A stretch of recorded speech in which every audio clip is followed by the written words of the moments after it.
This man's death at the hands of police sparked the riots 3 months ago.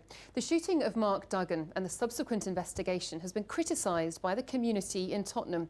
And now a panel set up by the Independent Police Complaints Commission to maintain confidence in the investigation has effectively collapsed after 2 of its 3 members resigned. They've called into question the way key evidence was handled.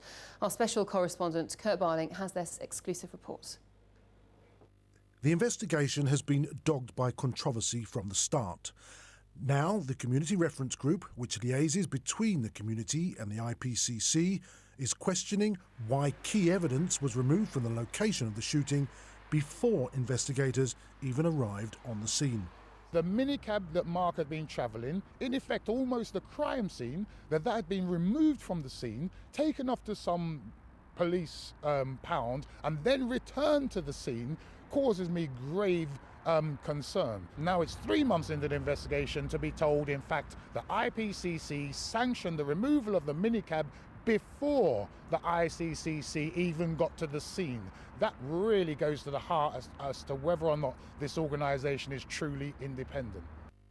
I understand both critical forensic and ballistics material was subsequently found in the minicab in question. The collection, preservation and presentation of evidence lies at the heart of any legal process. The integrity of an investigation relies on no contamination. Paramount. It should not be moved unless it has been photographed, recorded and evidence that can be taken removed. Secondly, you should not allow for the possibility of contamination, and that obviously raises the risk if you move objects with the possibility that they have evidence that may be the result of contamination when they're brought back. Now, with 2 resignations from the Community Reference Group, there is in effect no community liaison with the IPCC. I felt compelled to remove myself when I started to hear that what was going on was basically a tainted, at best tainted investigation, and at worst a possibly corrupt investigation. I felt morally compelled to remove myself from that. I want no part of that. The IPCC has responded by saying, "The time to pass judgment on our investigation is when it is complete and the full evidence will be publicly tested. As the Commissioner, I have every confidence that this investigation is thorough, robust and independent."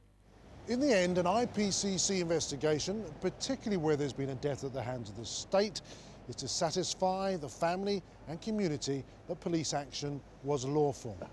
As of tonight, the mechanism for sharing information, gauging community opinion and brokering trust has broken down, without any clear idea of how to replace it. Kurt Barling, BBC London News.